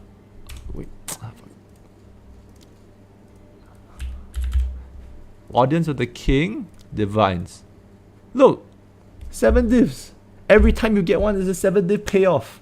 Okay, so what do you do with that? With the 7 div payoff, you take the 7 divs and buy items you think will go up. And only, not only that, buy items you think will go up, but specific to your build. Because you can use the item, right? And if you ever need to upgrade, you just put it on the market and sell for profit. Your money always goes up, right? I mean, Mr. Nguyen, you're Asian. Your parents should be teaching you this. They would. I mean, this is sort of thing like all Asian parents teach their kids, man. Oh, I'm just joking. Okay, alright. So yeah, that's what you do, and eventually your money starts to keep accelerating. You will make more and more and more because you buy bigger and bigger items. Yeah. So that's how we design a strategy. You figure out a strategy that works for you based on what you see in the market. I won't do bridge stones right now because if I do bridge stones right now, bridge stones are like less than a diff per stone, and the high-end farmers are farming like, yeah, it's pretty much an Econ 101 class. I'll be frank, it is an Econ 101 class. But yeah, so I won't do bridge stones because there are a lot of people farming bridge stones way faster than you, and like right now. If you look at, if I took my stat stacker and went bridge stone farming, I would farm a full stone in maybe about 10 minutes of play. Maybe 15 minutes of play or something like that. No, it's okay. I mean, I'm making the new build for fun, and I'm also having fun teaching you guys, so, whatever. Oh shit, did my game crash again?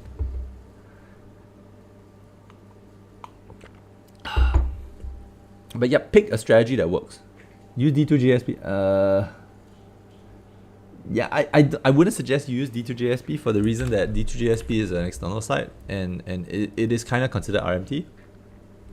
And yeah, it is kind of considered RMT, and you can get in trouble for it. Right? That's the way I would describe it. You can get in trouble for it. Oh fuck! I clicked the wrong character. Yeah, do the things other people don't want to do. Ultimatums is like super profitable too. If you can have a tanky build that does it, you can farm the shields, you can farm the... You might land the jewel, and you make insane money. Well, just play the monk until until you're bored, and then you just play something else. Right. Remember, go and POE... Okay, I'm gonna spell this out again. POE is a video game. It is a video game. And because it's a video game and not a job, you're supposed to have fun. If you're not having fun, stop playing the video game and do something else that's fun. Yeah. Prepare for next league. I honestly, if you want to prepare for next league, just play POE1. Whatever you see here, all the skills you see us use in POE2, we have honed them in POE1. We have that's why all the POE1 players are lapping all the default players in like currency and all that and builds, because we just play POE1. Yeah. I mean, early access is likely to have updates. I think we'll get the next act in June or something. I'm bored with until they fix bosses that one-shot you, cost 3 to fight and give you 1 portal. You mean the Arbiter? Arbiter is the only unfair boss, I think. The rest of the bosses seem pretty fair. I'll be frank. I've done all the bosses, and only Arbiter seems unfair. But Arbiter is also the only boss that doesn't really matter too much. Because I'll give you an example. Okay, I don't have my tree. Fuck, I have to go switch back. No, I'm not going to switch back. Arbiter is the only boss where his Atlas tree does not affect your Atlas mapping. it does not affect your Atlas mapping. It doesn't matter if you do Arbiter, you just sell all his invites. Right? Like, what does he do? The only tree Arbiter does is to give you more Arbiter drops. No, dude. Go watch my Breachstone boss kill. Go watch my Breachstone boss kill. I was doing them with like really cheap gear. It's not the boss. It's your build and your skill. That one I disagree with 100%. Breachstone boss is not difficult. He's probably one of the easiest bosses. Like if you master how to fight him, he's one of the easiest bosses. Know when to dodge. But Arbiter, I can admit that boss is stupid. It requires too many frame perfect inputs in order to like survive his ball phase. this descending ball phase, where he drops his nuts on you, right? Arbiter's slowly dropping his molten nuts onto you, and it blows up the entire screen. Yeah, that's unfair. But no, I will not agree with you on the Breachstone boss. Breachstone boss is easy. He's like one of the easiest bosses. Just saying. I'm pretty sure the audience of the King boss is easy too. I tried Orof's. Okay, Orof's is a bit hard. Because the laser beam is like super high damage, but yep. Huh. If this guy sells for 30, I'll sell this one off. I'm a fan of molten nuts. Yeah, you fan of anything sexual, dude. Everything I've seen from you so far has mostly been sexual. Bro, come on. Alright, let's go back to whatever it is we're doing. Actually, I might have to take a break. I might have to get out and do some stuff. We'll see.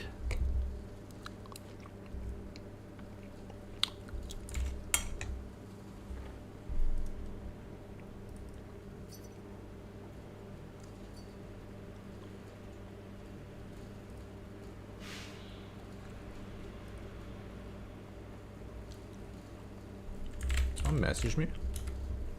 10 exalts.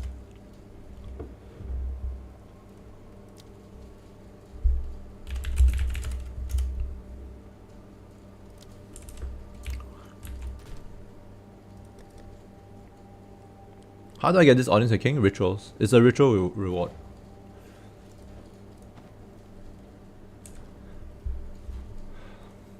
Oh yeah, also remember the bases that are good, because buy all of the bases. You know what I mean?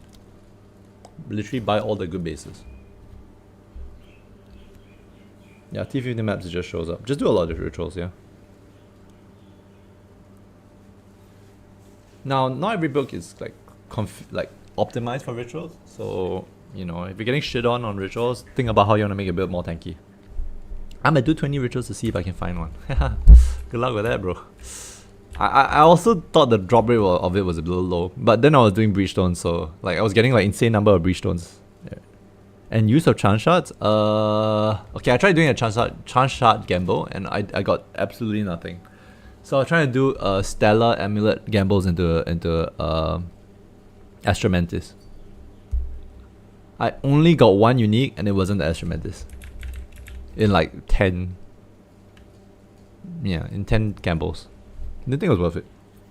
If you're getting shit on in rituals, just make a DD character. Every 15 rituals? Apparently, I saw online, it said every 15 maps worth of rituals, you get one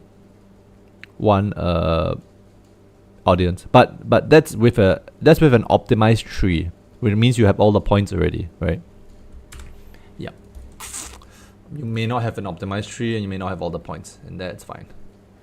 Where do I need to go next? What the fuck?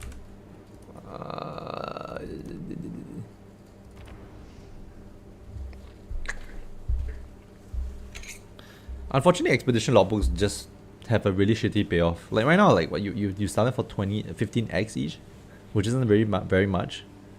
Like for you to get one div, you need to get 8 or something. Oh, you have none. Yeah. I mean, if you have no choice, you just run breaches.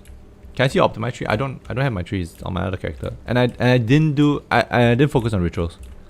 I think I found more ritual bosses than T15 map drops. What? Well, either your luck with T15 map drops are insanely good, or you're farming like low tier maps.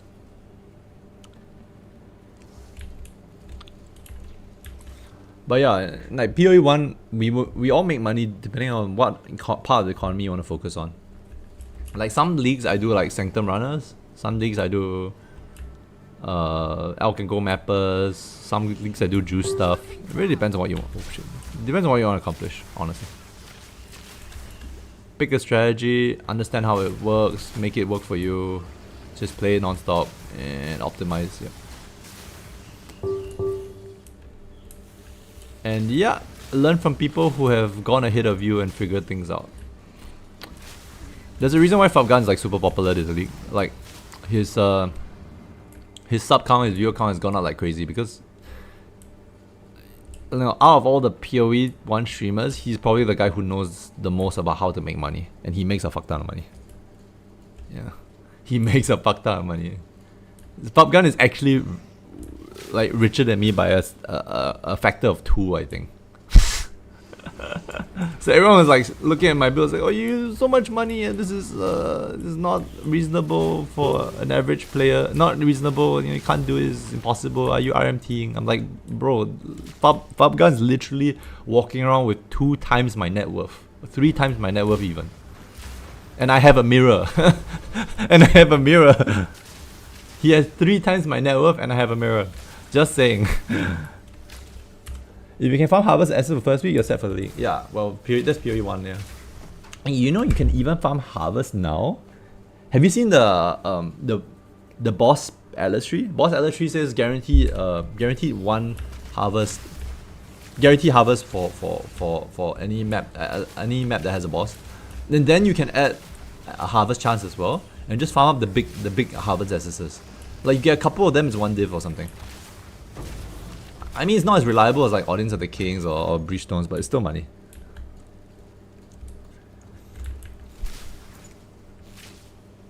Got Audience of T10 map. I've been deferring since I can't get enough tribute to afford it. Yeah. Learning how to, okay, you know how to get tribute, right? Like how to get big tribute. You have to juice pack size on your map and on your precursors. Juice pack size and then just do rituals. So you go look up a ritual guide. It will help you a lot.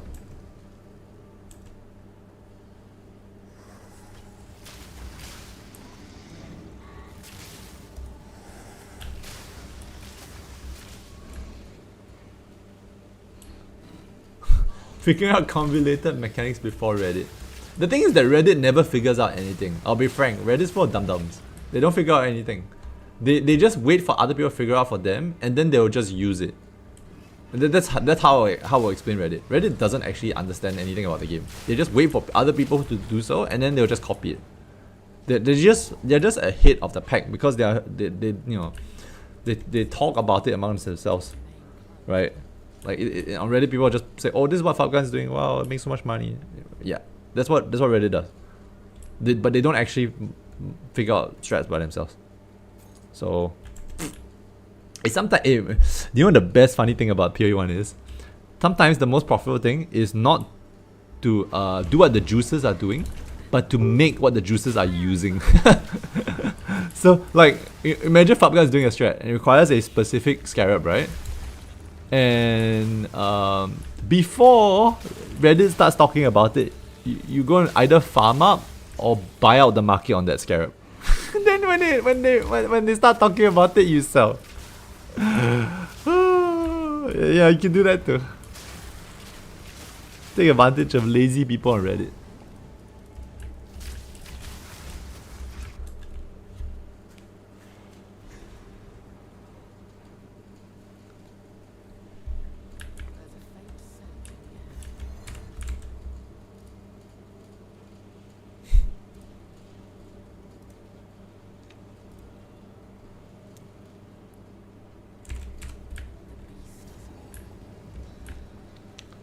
Yeah, one post goes up, then the price like goes. Yeah.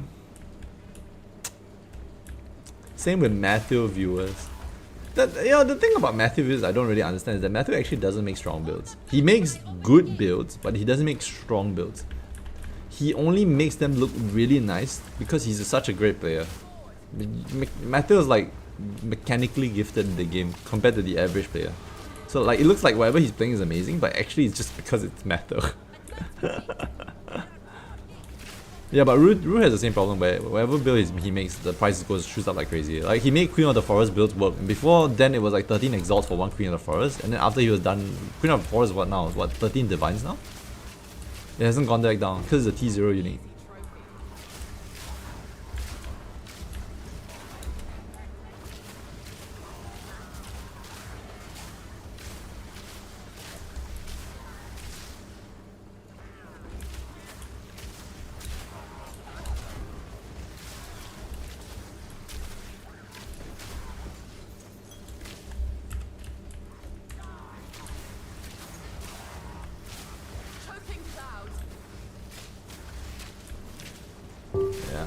I mean, it happens to Ru every league, dude. Every league he makes something broken, and every league his viewers will always buy shit out. Like, I'm pretty sure a bunch of people just cam his stream whenever he talks about something. They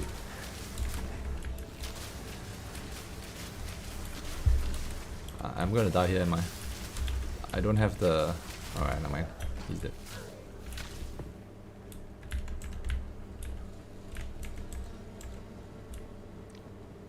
Ru and Palstron are the only creators to make decent builds. Palstron's a bit hit and miss, dude. Palstron's a bit hit and miss. I think the reason why Ru is great at building is because he can recognize what's strong even before he builds it. You know what I mean? He does very little experimentation. He will look at an idea and go like, oh, this is why it's strong. This is what I need to do to optimize it further, and this is like the items I need for it. These are optimal items I need for it. And because he can get through that process really quickly, he tends to like everything he makes is generally a banger. There's very few times he makes a dud build. And also the thing is that he's unlike most content creators, he's comfortable with playing with things he's not familiar with. Cat W, yeah. He's comfortable with playing with what he's not accustomed to. I do think the downside of Ru is that he tends to tunnel vision on what he thinks is strong and then just repeatedly make similar setups. Like, I mean, like, I'll give you an example. This whole league he's been making Queen of the Forest builds. I have not seen him not make a Queen of the Forest build. So you can say there was a couple of leagues back where all he was doing was basically indirectly aura stacking. And I was pointing, I was like, well, Ru, are you gonna make another aura stacker again? He got very annoyed. He got very pissed off at me on stream, I think. But yeah. But I think Ru's a lot.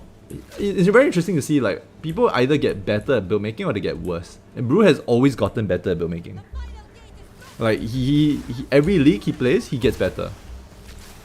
Right, so that's the fun part about being a Ru viewer.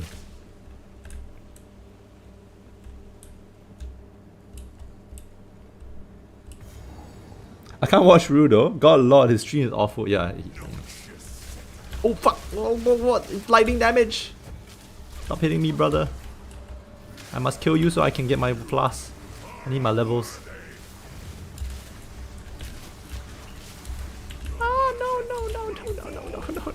No, please.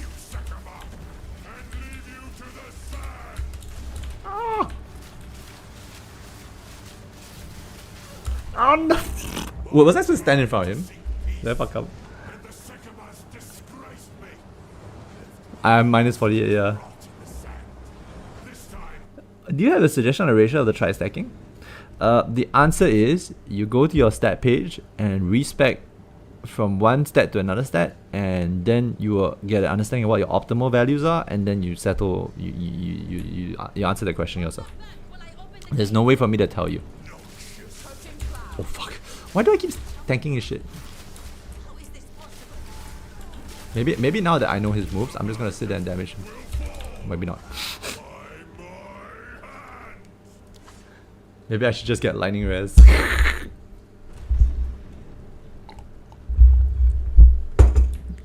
Where are you from? Sound like Singaporean. Yeah, Singaporean. What do you want?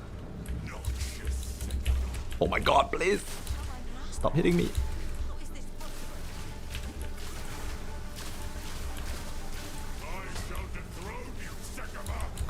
Oh my god. I'm gonna keep zugging him. I'm too lazy to go respect. I am from Singapore. Brother, I am from Singapore. Yeah, dodge your spell.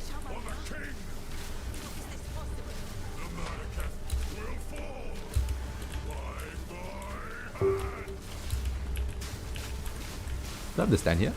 Oh.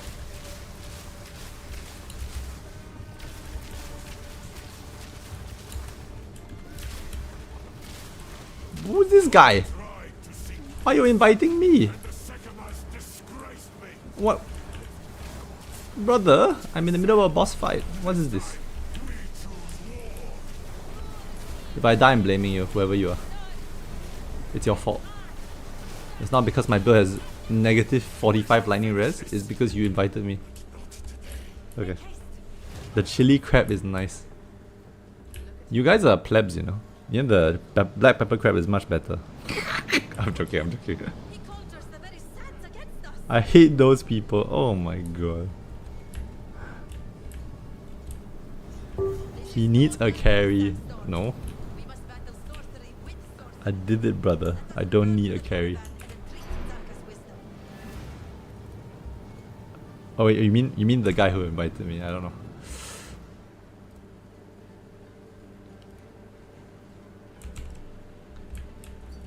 Alright, what level am I? 54, another 6 more levels before I can get my OP Flask. Actually I have no idea what I want to add in points anymore. I'm probably gonna path down here and get this one, right? Or I just path straight the Mind Over Matter and just get massive EHP. Yeah. I don't need this. I don't need this anymore. 58 is where I get Archmage, correct? Yeah, let's see, what's Archmage?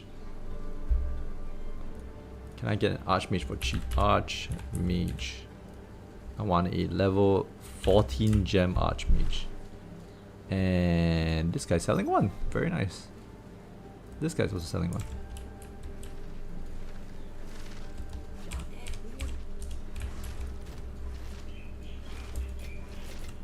It can't be. They're both Chinese and they're ignoring me. Help!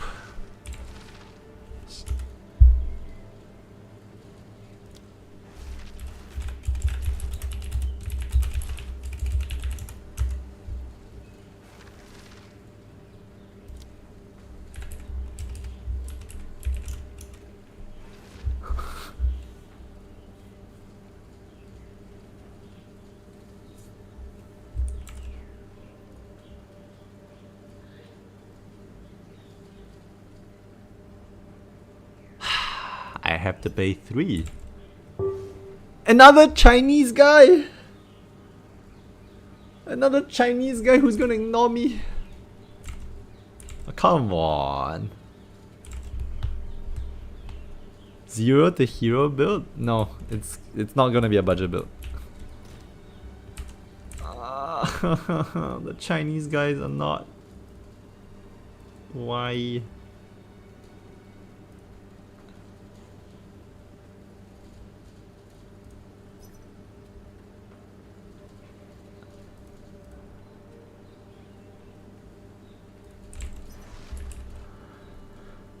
Alright, I'm gonna take a break.